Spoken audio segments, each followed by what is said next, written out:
that Five Nights at Freddy's is one of the best fan bases out there would be a huge understatement. It is an ongoing fan base that is still going even to this day, full of passionate, dedicated creators that just love the franchise so much. And a large majority of that is because of the creator of Five Nights at Freddy's and Scott Cawthon. His ongoing support for the fan base with everything that he does, including the Fazbear Fanverse initiative, is just amazing. Where you have content creators going make their own fan-made games and Scott Cawthon actually donating money and helping these people out making their own games is honestly beautiful. And Scott Cawthon really is not a guy that gets under anybody's skin very much. He's one of the more well-loved content creators out there. However, there have been some cases where Scott Cawthon himself has stepped up to various projects and said, nope, can't do that. Every rose has its thorns, and for every FNAF game out there, there's going to be a couple bad ones out there. And that's what I want to talk about today. These are some of the FNAF fan games that were banned. Now, a quick side note before this video gets started. When I say banned, I don't mean permanently banned, as every single game that I talk about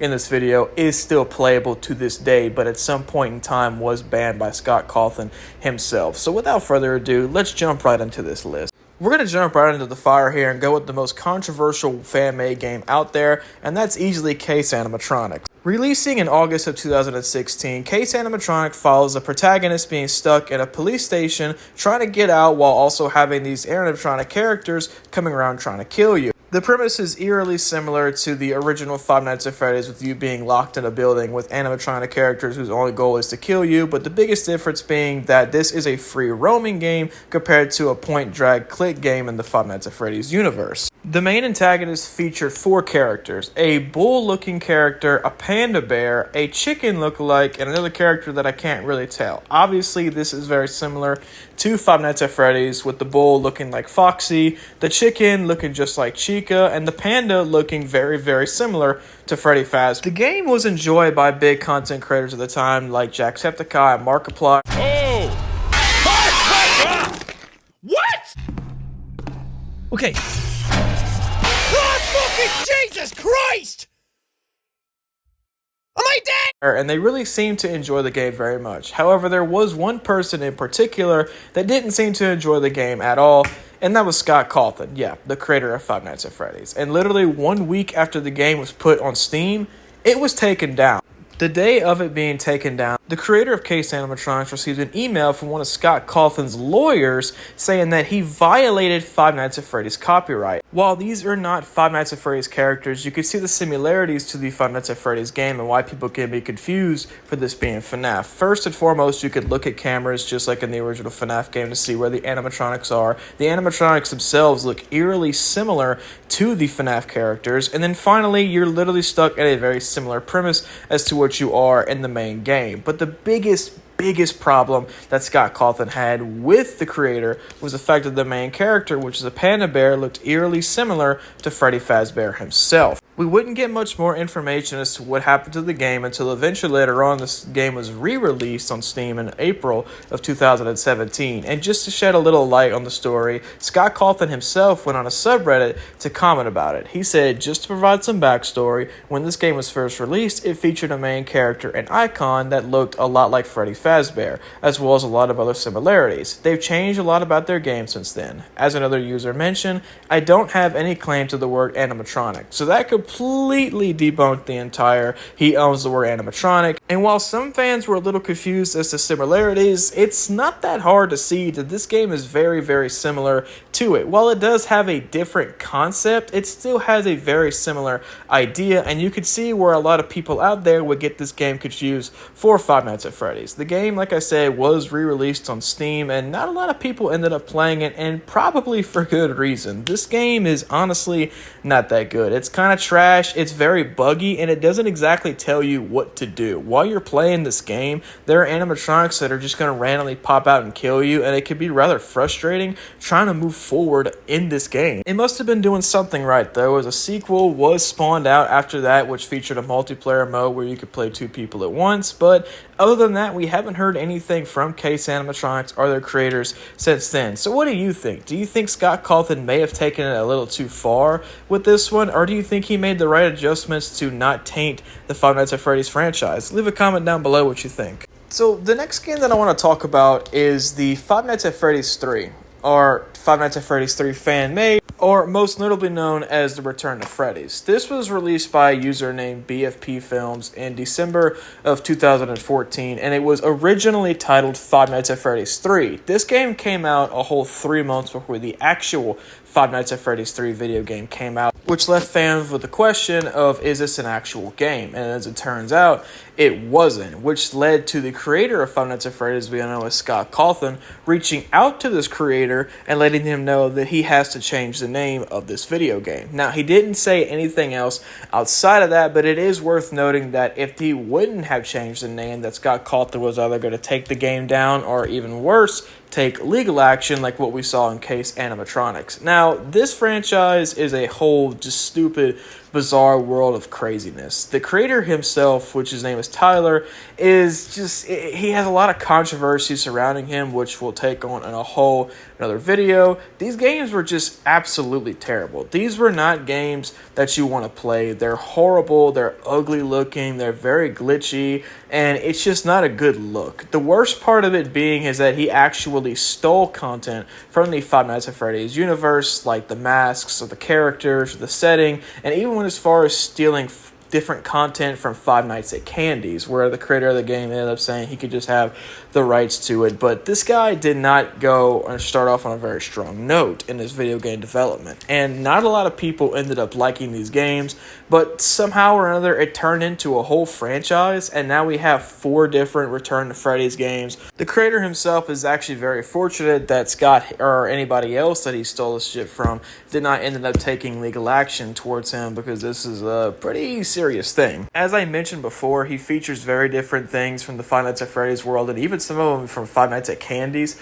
but the main thing is that it's set in like the FNAF 1 office, but it has FNAF 2 stuff in it. Like, all the animatronics in there are from FNAF 2. You could use the mask much like you can in FNAF 2, but you still also use the door lights from the original game and the same camera work. The only thing that's even worth mentioning that's, I guess, a little cool about the game is the unused toxic meter that was supposed to be in the second FNAF game was added on into here, and even then, I don't even know how it works, and I don't think it makes any sense as to how it works. The game itself is just not a very fun experience. All in all, the creator is very lucky that Scott decided to not take any action in here, even though he had every right to do so, but Scott Cawthon definitely almost stepped in here. Outside of changing the name, there really isn't much about this one, and like I said, it is still playable out.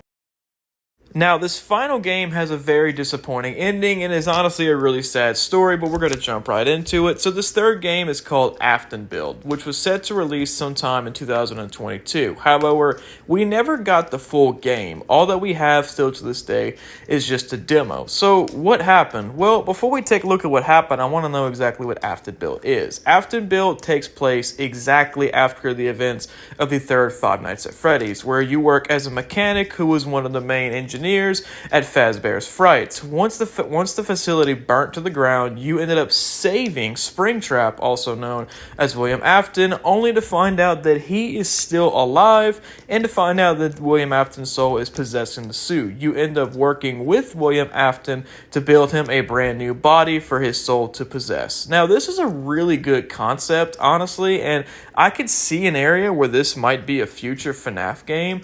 But when you look at the game itself, it really doesn't scream Five Nights at Freddy's. Outside of William Afton and a couple FNAF character designs, this really doesn't look and feel like a Five Nights at Freddy's game. This was developed by Gelatin, the same studio that brought you Final Night. Scott Cawthon noticed the Final Nights game that these people had made and wanted the source code for it. Reaching out to Scott Cawthon and giving it to him, they ended up coming up with an idea of a brand new game. They even had test footage and everything that they sent to Scott Cawthon in hopes of making a profit off of this. Unfortunately for them, Scott Cawthon really wasn't intrigued by this demo. He said it lacked originality and they needed something a little bit more different, especially in the character category. As you can see right here, some of the characters looked pretty cool, but wasn't exactly really what Scott Cawthon had wanted. Not long after this, the fanverse was open. If you're unfamiliar with the fanverse, it's basically Scott Cawthon's permission to upload free fan-made games to the website GameJolt. As we had mentioned earlier in this video, Scott Cawthon is a really nice creator and is always willing to help out anybody that wants his help when it comes to making fan-made games, because he's been there before. With these people, they ended up telling him that he needed to get a little bit more work done on the project before he was able to really do anything about it. So they ended up getting a whole team together. They started making different character designs and getting really deep into the process. However, Scott Cawthon is a very, very busy man and took weeks to respond to emails. Eventually, Scott Cawthon came to terms and ended up reaching out to them to get their notifications for a non-disclosure agreement, which pretty much put them inside of the fanverse. However, like I said, Scott Cawthon's a very busy man, and this would be the last time they hear from him for literally up to a couple of months. Click Team Fusion, who ended up working with Scott Cawthon and was one of the main developers of the original game, reached out to them and was a much better person to talk to compared to Scott. They were very quick to reply and even went pretty deep into the game, seeing exactly the prototype, what it does, characters, and everything, and was really helpful for these guys. While Click Team Fusion did see a lot of interest in here and said that it looked really good, in the end, Scott Cawthon is the owner of Five Nights at Freddy's, so he makes the final call. And months and months and months go by, and Scott Cawthon is still not answering anything in negotiations to the budget. And these people got lives to live. Look, there are bills to pay, people gotta eat, people gotta live, and they can't devote all their time to this project. Eventually, almost an entire year later, Scott Cawthon eventually got in contact with them to pretty much put them in the fanverse, give them a development timeline, a budget, and a funding structure, which is pretty much whenever you're going to get the money. So these guys definitely looked very excited about this, as Scott Cawthon was probably going to end up buying off this game, and they were finally going to be able to develop the game that they wanted. So they ended up getting some new guys on board. They ended up going into overdrive and making the game, making different prototypes and everything. And eventually, a couple weeks later, despite Scott Cawthon not responding, Click Team Fusion reached out to them, letting them know that they should be getting some budget negotiations in the next week or so, which made them just as excited. Unfortunately for them, a couple weeks go by, and Scott Cawthon ends up declining the project altogether. He said that it still lacked originality, and compared to the last time he had seen it, it had not gotten much different, and he pretty much said that this game was done with. This was a big letdown, disappointment, heartbreak for this team, as they worked so hard for almost an entire 2 years on this game. Went through painstaking hours just making character designs, making levels, developing stuff for the game, all for it just to come to an end at the last second, despite the negotiations that Scott Cawthon was making. Pretty much accepting these guys into the fanverse, accepting the game for what it is, and just in the blink of an eye just drops it out of nowhere. There was nothing Click Team Fusion could do about this. As I said, that Scott Cawthon is the creator of Five Nights at Freddy's. As disappointed as these guys were, they were pretty much done with this. And the contract that Scott sent over, if they signed it, pretty much meant that anything going forward with Afton Build would not be made for a profit. Nobody could send them money for the game. This was pretty much a canceled, banned game. You could not make it anymore. They could make it for free, but there would be absolutely zero profit involved with it whatsoever. And they ended up signing on this contract. Now, there had to have been some kind of money involved in this contract for them to sign it, because why else would they sign away to this? I mean, there really isn't any other reason outside of maybe Scott Cawthon gave them some money or some compensation for their wasted time that they devoted towards this game. In the end, it's just a massive disappointment and letdown for these guys. They had so much put into this game, and it just let them go so much because Scott Cawthon, who obviously is a lot of people's hero for what he's doing in the Five Nights at Freddy's world, disappointed them and broke their hearts. This definitely changed their perspective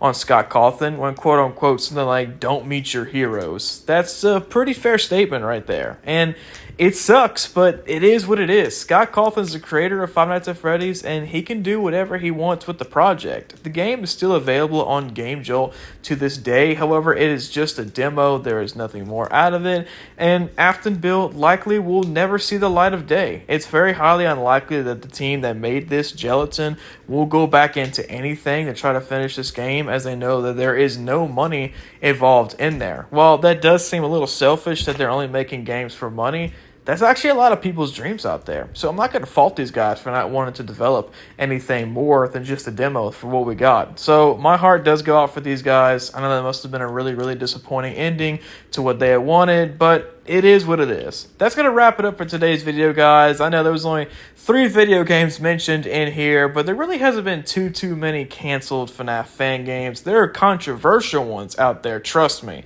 Plenty of them. One of them was listed in this video, but I'll get into some of those later on. But thank you so much for watching this video. If y'all enjoyed this video, go ahead and leave a like, subscribe for more content. I love you guys so much, and I will see you on the next one.